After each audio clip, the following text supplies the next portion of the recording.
Welcome back to my channel. இன்றைக்கி நம்ம சேனலில் என்ன பார்க்க போகிறோம் அப்படின்னா, டீ கடையில் செய்கிற கஜடா தான். வாங்க அதுக்கு என்னென்ன தேவையான பொருட்கள்னு பார்க்கலாம். 1 கப் மைதா எடுத்திருக்கேன். மைதா எடுத்த அதே கப்லேயே அரை கப் அளவுக்கு சர்க்கரை எடுத்திருக்கேன். 2 ஸ்பூனுக்கு ரவை எடுத்திருக்கேன். 2 ஸ்பூனுக்கு அரிசி மாவு எடுத்திருக்கேன். 1 முட்டை எடுத்திருக்கேன். அடுத்து பேக்கிங் சோடா கொஞ்சம் தேவையான அளவு, உப்பு 1 பிஞ்ச் தேவைப்படும். வாங்க இப்போ எப்படி செய்யலான்னு பார்க்கலாம். இப்போ சர்க்கரையை மிக்சியில் போட்டு அரைச்சி எடுத்துக்கணும். அரைச்சி வச்ச சர்க்கரை பொடியில் இப்போ 1 பிஞ்ச் அளவுக்கு உப்பு கலந்துக்கலாம்.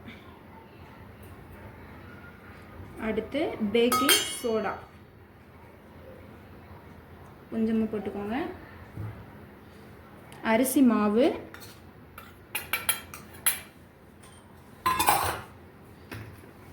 ரவை,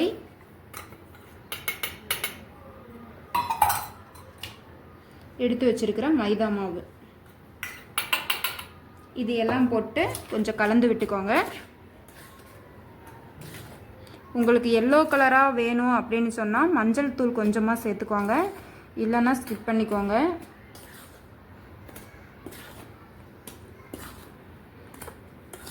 சர்க்கரை அரை கப்புக்கு மேலே போட்டிங்க அப்படின்னா எண்ணெயில் போடும்போது அது உருண்டையாக வராது, பிரிஞ்சு போகும். சர்க்கரை அளவாக போட்டுக்கோங்க. முட்டை போட்டு கலக்க சர்க்கரை அப்படியே மெல்ட் ஆகிட்டே வரும். அதனால கொஞ்ச நேரம் முட்டை போட்டு நல்லா மிக்ஸ் பண்ணிக்கணும்.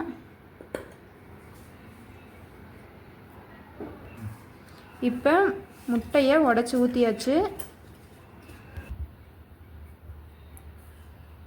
இந்த கன்சிஸ்டன்சி வரும். அப்போ கொஞ்சமாக தண்ணி ஊற்றுங்க, நிறைய ஊற்றிடாதீங்க. இப்போ இந்த பதத்துக்கு பிசைஞ்சு எடுத்துக்கோங்க. ஒரு 10 நிமிஷம் இதை மூடி வச்சுக்கலாம். இப்போ எண்ணெய் காஞ்சிடுச்சு, எண்ணெயில் போட்டு எடுத்துக்கலாம்.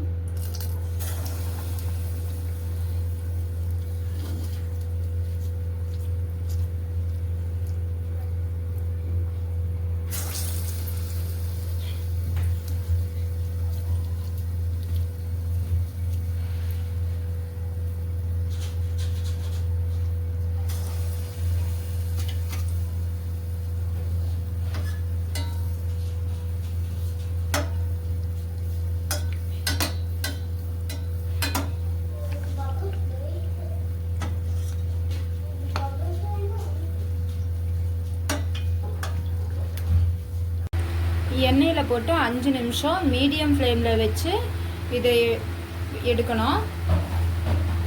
இப்படி திருப்பி விட்டுக்கோங்க. கொஞ்சம் சின்னதாக போட்டுக்கோங்க. பெருசாக போட்டிங்கன்னா எண்ணெய் நிறைய ஊற்றணும். சின்னதாக போட்டால் எண்ணெய் கொஞ்சம் கம்மியாக ஊற்றி எடுத்துக்கலாம். இந்த மாதிரி வரணும். எல்லாமே இந்த மாதிரி வெடிச்சு வரணும். கேக் எல்லாமே இப்போ பாருங்கள். இப்படி உடைச்சி பார்த்தோம்னா இந்த அளவுக்கு ஸ்பாஞ்ச் மாதிரி இருக்கணும். அடுப்புலேருந்து எடுத்த உடனே உடைச்சி பார்த்திங்கன்னா இந்த மாதிரி வராது.